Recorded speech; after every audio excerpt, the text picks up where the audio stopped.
Facts మాట్లాడితే దానికి సమాధానం చెప్తాం.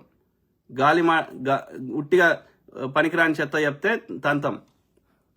Chandraiah, thank you brother, excellent, thank you. So ఎవరు, రజక్ షేక్, అంతేగా, రజక్ షేక్. అన్నా మీరు super, I'm from Markapur district, Andhra Pradesh. Thank you brother, thank you.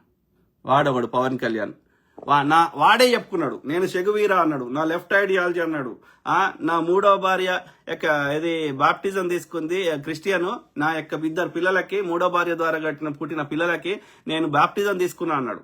ఇవాళ వాడు సనాతనం ఎట్లా అయిందో నాకు తెలియదు. వెరీ వెరీ అంటే అధికారం కోసం గడ్డి తినరా అంటే తింటాడు, ఇంక ఏం చేయమన్నా చేసేటువంటి ఈ చంద్రబాబు నాయుడు అట్లే ఉన్నాడు మూర్ఖుడు. సాగుకు దగ్గర వచ్చినా ఆడిగా పవన్ కళ్యాణ్ అయితే ఇక గలీజ్ ముండ కొడుకు తయారైంది. Very unfortunate.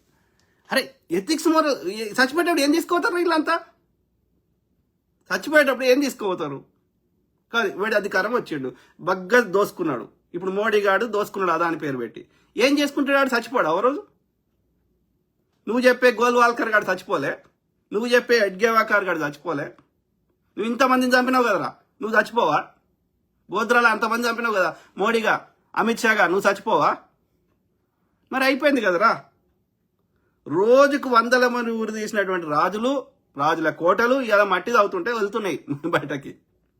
అన్ని మట్టిలో వీకేదే, మట్టిలోకి వెళ్ళి వచ్చినావు. మరి అన్నప్పుడు దేనికోసం, ఎవరిని ఇబ్బంది పెడుతున్నావు, ఎందుకు ఇబ్బంది పెడుతున్నావు? పిచ్చి ముండా కొడుకు. సో వెంకటేష్ పెయింటర్, స్వతంత్ర దినోత్సవ శుభాకాంక్షలు sir. Thank you brother, thank you to all my brothers, sisters, friends. And స్వతంత్ర భారత దినోత్సవ శుభాకాంక్షలు అందరికీ. 6వ Arjun, nice, thank you brother. ఇప్పుడు రారు, ఇప్పుడు కామెంట్ పెట్టరు, పెడితేనే సమాధానం చెప్తా, అట్లా చెప్పరు. మనం ఇక పోస్ట్ పెట్టినాక ఇక అది ఫేక్ అకౌంట్లలో ఇక చెత్త నింపుతారు. ఎందుకంటే అది నిజం ఉంది, అది కొంచెం వైరల్ అయ్యే అవకాశం ఉందంటే దాన్ని వైరల్ కావద్దు అంటే ఏం చేయాలి? కథ ట్రోలింగ్. ఆ ట్రోలింగ్ మూట ఉంటుంది మన దగ్గర. దోసుకున్న సొమ్ముతోటి ఆడవాడు ఊరుండదు, పేరు ఉండదు, వాడు ఒరిజినల్ పేరు ఉండదు, లేదా ఫోటోలు ఉండయి, ఫేక్ అకౌంట్లలో ట్రోలింగ్ చేస్తారు. ఎందుకంటే అది ఎక్కువ మందికి రీచ్ కావద్దు, ఎందుకంటే వీడి నిజాలు బయటకు తెలియదు. ఇది మూర్ఖత్వం. రండి కామెంట్ పెట్టండి అంధభక్తులారా, ప్రతిదాని సమాధానం చెప్తాం. గాంధీ ఏం చేసిండు, నెహ్రూ ఏం చేసిండు, అంబేద్కర్ ఏం చేసిండు, సుభాష్ చంద్రబోస్ ఏం చేసిండు, భగత్ సింగ్ ఏం చేసిండు, ఈ యొక్క మీ ఆరాధ్యమైనటువంటి సావర్కర్ లుచ్చనాకుడికి ఏం చేసిండు, హెగ్గేవాకర్ లుచ్చనాకుడికి ఏం చేసిండు మాట్లాడుకుందాం. అంత బాపన ఉంటారా ఆర్ఎస్ఎస్ లా? అన్ని కీ పొజిషన్ లో బాపనోడు ఎందుకుంటారా? బీజేపీలో అన్ని కీ పొజిషన్ లో బాపనోడు ఎందుకుంటారా? పిచ్చి నా కొడుకు. అది మగధ ఎస్ఎస్, అది బాపంది కావచ్చు, అవుతావు. అది మగధ న్యూస్ అంట, ఎస్ఎస్ లక్ష్మి అని పెట్టుకుంది. అది అదంట కాషాయం అంట, దాని మీద ఎర్రకోట మీద ఎగిరేయాలంట. ఏం సంస్కారమే, ఏం మాట్లాడుతున్నావే? ఎర్రకోట కట్టిందో వాడే, నువ్వు వ్యతిరేకిస్తున్న ముస్లిం రాజే షాజహాన్ కట్టిండే. ఇలా భారతదేశంలో ప్రపంచ 7 వింతల్లో ఒక వింత అయినటువంటి తాజ్మహల్ కట్టిందే షాజహానే.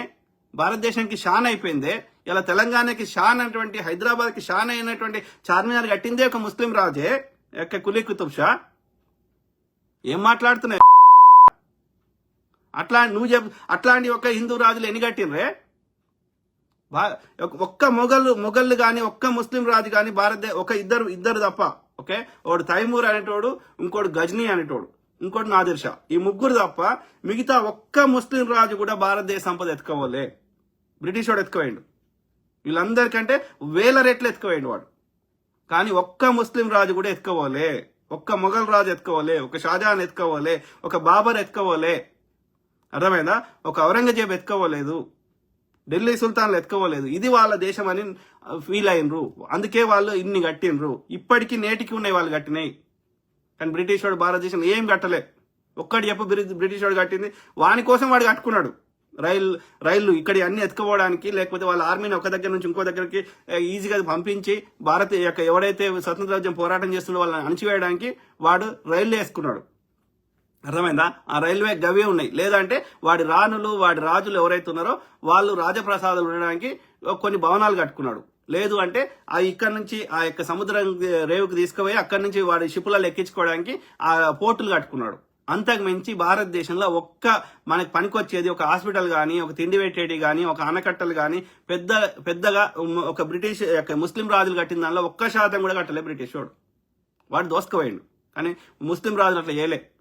బ్రిటిష్ తోటి ఫస్ట్ పోరాటం చేసిందే అక్కడ ప్లాసీ యుద్ధం చేసింది, లేకపోతే తర్వాత బక్సర్ యుద్ధం చేసింది బెంగాల్ నవాబులు. తర్వాత ఇక్కడ ఏది టిప్పు సుల్తాన్, మైసూర్ నవాబు. అర్థమైందా? సో వాళ్ళు ఎంత వాళ్ళందరూ ఇక్కడోళ్ళే.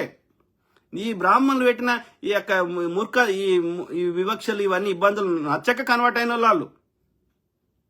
సో మీ చెత్తని మీరు సర్దిద్దుకోకుండా ఇక మంచి చేసే వాళ్ళని బురద తగులుతా అంటే ఊరుకోం మేము. రాజేష్ మామిడిపల్లి ఏమంటున్నారు బ్రదర్? నరేంద్ర మోడీ చదువుకోలేదు, ఇంత వ్యవస్థలు నిర్వీర్యం చేసే ప్లాను ఒక చదువు లేని వాడు చేశాడు. నరేంద్ర మోడీ బొమ్మ పెట్టారు. నరేంద్ర మోడీ వాడు ఏది అక్కడ ఏమంటారు బనియా ఈ తెల్ల తోలు ఉన్నోళ్ళు అంతా నార్త్ ఇండియాలో ఎక్కువ శాతం మంది ఆర్యులే. ఓకే, వాళ్ళు సౌత్ దాకా రాలేదు. సౌత్ లో దండకారణ్యం ఉండేది. ఈ యొక్క సౌత్ లో ఉన్నటువంటి ఆ వాతావరణంలో వాళ్ళకి బతకడం రాదు, ఎందుకంటే చలి ప్రాంతం నుంచి వచ్చిన వాళ్ళు కాబట్టి. సో ఆ నార్త్ లోనే సెటిల్ అయినరు. ఓకే, వాడొక బనియా, వాడు ఓసీగా ఉంటే వాడు గుజరాత్ ముఖ్యమంత్రిగా ఉండి అది బీసీ అని మార్చేసుకున్నాడు. వాడి బతుకంతా ఫేకే. ఓకే, ఆ రోజుల్లో ఆ యూనివర్సిటీలో, ఢిల్లీ యూనివర్సిటీలో ఆ డిగ్రీయే లేదు, కానీ వాడు డిగ్రీ చేసాడు. అక్కడ వాడు ఛాయమ్మే దగ్గర అది గూడ్స్ రైలు పోయేది కానీ ప్యాసింజర్ రైలు పోయేది కాదు వడోదరలో, కానీ వాడు ఛాయమ్మిండు అక్కడ. మన చెవుల తామరపూది పెడుతూనే ఉంటాడు, వాడు పెట్టించుకోవాలి.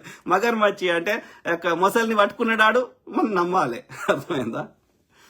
మూర్ఖుడున్నాడు వాడొక మూర్ఖుడున్నాడు. వానికి భజన చేసేటువంటి గ్యాంగ్ పైసలు ఇచ్చి గ్యాంగ్ తయారు చేసుకున్నాడు వాడు. మూర్ఖుడు. సో వాడు ఎప్పుడు అంత తొందరగా తీసుకోపోతే అంత బెటర్ ప్రపంచానికి, నాట్ ఓన్లీ ఇండియాకి.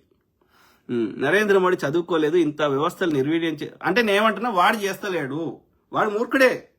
వాడిని 1% కూడా మనం సపోర్ట్ చేస్తున్నాం, కానీ వానికి ఏమీ రాదు, ఏమీ తెలియదు. వాని వెనకాలండి చేస్తున్న వాళ్ళు బీజేపీ, ఆర్ఎస్ఎస్ చెందిన వాళ్ళు, ఈ బ్రాహ్మణ వాని. ఎందుకంటే ఇప్పుడు కాదు, వెనకట రాజుని ముందర పెట్టిర్రు, కానీ వెనక కథ నడిపించేదంతా వీళ్ళే. రాజు దగ్గర సంపద ఉండేది కాదు, వీని గుళ్ళే దాచి పెట్టుకుంటాడు. డెసిషన్ మేకింగ్ వీడు. రాజు పోయి మళ్ళీ ఈ బాపనాన్ని కాలు మొక్కాలి. చచ్చిపోతే ఎవడు చచ్చిపోవాలి? రాజు చచ్చిపోవాలి. చెడ్డ పేరు వస్తానికి ఎవరికి రావాలి? రాజుకు రావాలి. కానీ చేసేదంతా వాడు వీడు మంత్రి. కొందరు మంత్రిగా ఉన్నారు, లేదంటే రాతపోత పనులలో ఉన్నారు, ఇంతే పూజారులు ఉన్నారు. కంట్రోల్ వించేలా పెట్టుకున్నాడు నాడు నీడు. ఇప్పటికీ హైకోర్టులలో జడ్జిలు కానీ, సుప్రీంకోర్టు జడ్జిలు కానీ, సిబిఐ డైరెక్టర్లు కానీ, ఏదైనా పెద్ద కీ పొజిషన్ తీసుకో మోస్ట్లీ బ్రాహ్మిన్సే ఉంటారు. గలీజ్ ఈ యొక్క ఆర్యులు మన దేశంకి వచ్చి నాశనం చేస్తున్నారు.